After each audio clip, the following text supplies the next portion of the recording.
Solid na sisig bagnet sa Mang Ben Sisig Quiapo, Manila at tamang-tamang pagkakatimpla kaya hindi nakakaumay. At pantay-pantay talaga lahat ang serving nila dito dahil 100% ang nakatimbang lahat. At open po sila ng daily ng 9 AM to 9 PM. Kahit na hindi ka mahilig sa sisig, ay mapapakain ka na lang talaga sa sarap ng sisig nila. Yan mga ka-all goods, nandito tayo sa may Quiapo, Manila, dito sa may Villalobos. Meron tayo na ispatan na food tripan dito, natakam ako katikman natin kung masarap yung pagkain niya. Hi te, magandang hapon. Hello sir. Anong pangalan mo te? Pauline po. Ma'am, ano po yung tinda nyo?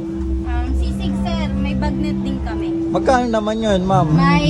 Sa sisig po may with rice, 75. Sa bagnet po may 95 with rice. O sige nga, pa-order nga ako yung bestseller mo. Sige po, yung sisig rice sir. Ayun, sige. Sige po. Magkano yun? 70 lang?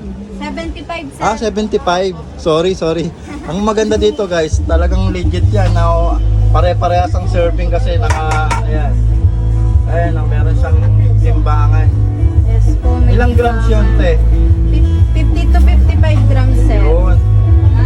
Ano pinagkaiba niya sa mga sisigan? Yung sisig namin sir, may laman. May laman. Malaman yung namin, hindi puro taba, hindi puro Ayun. balat. Sige, tikman natin yan.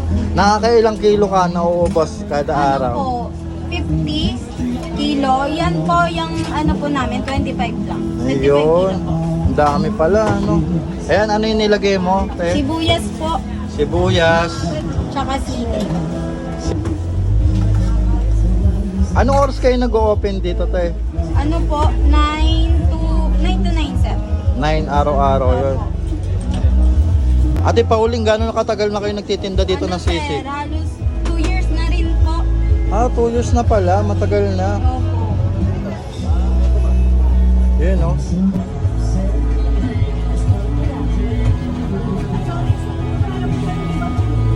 Ayan, ate, kahit hindi ba vlogger, ganito talaga yung serving. Ganyan po talaga. Ayan sir. guys, so legit daw yan kasi nakatimbang daw yan. Ayan, 75 pesos, try natin to. Anong pangalan ng ano nyo? Mang Ben sisig po. Mang Meron Ben, po sino po yung Mang Ben? sa asawa ko po. Sa asawa ni ma'am. Ayan, tikman na natin yung ano nila, sisig nila na 75 pesos guys. At saka maganda dito guys, hindi kayo kakain ng nakatayo kasi meron silang dining area dito. Ayan. Sir. Para sa gustong makatikim ng masarap mong sisig, saan ng location mo? Dito lang po yan sa harap ng Butingting sa Villalobos Street. Ate Pauline, masarap ba tong sisig nyo? Yes sir, masarap talaga yan sir. Kasi kami na mismo po yung gumagawa ng sisig na yan. Ayan, Kami tikman na natin. nagpapakulo mismo niyan dito sir. Gano'ng katagal tong pinapakuluan? 3 to 2 hours. Ang tagal pala, no? Sige, tikman na natin yan. Salamat po. Okay po. Hi mga ka-all goods, punta na kayo dito, dayo na kayo sa Villalobos Street. Sa Mang Ben Sisig, dayuhin nyo na, masarap dito. So ayun mga ka-all goods, ito na yung in-order natin kay Ate Pauline na sisig with rice nila na 75 pesos. Ayan. Bali yung sisig nila bagnet to guys. Tsaka yung dami na ito, 60 grams guys. Napakasulit na ito sa 75 pesos. May rice ka na. Pag sa mall mo to binili, magkano to guys? Natikman na natin. Isa daw sa bestseller nila to.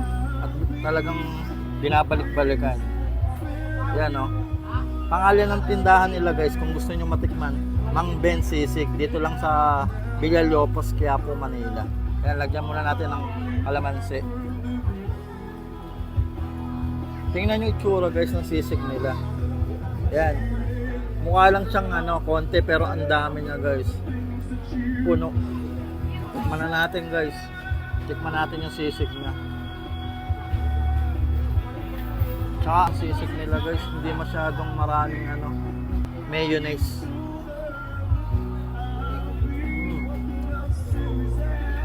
Ang bagong luto pa, crispy pa guys. Ayun o, crispy pa. Sarap. Ayun o.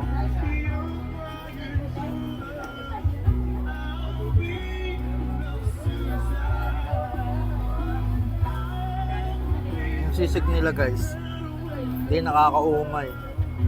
Saktong-sakto lang yung timpla ni ate.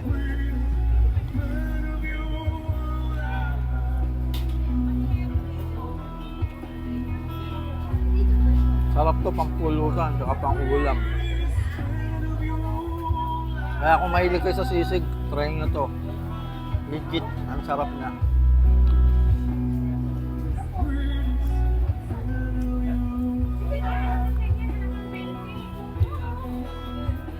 Ayun, no?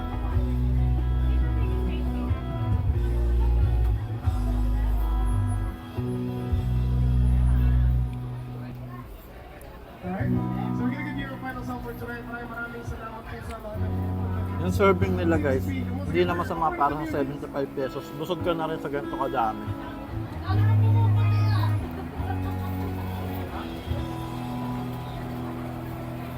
Yun o.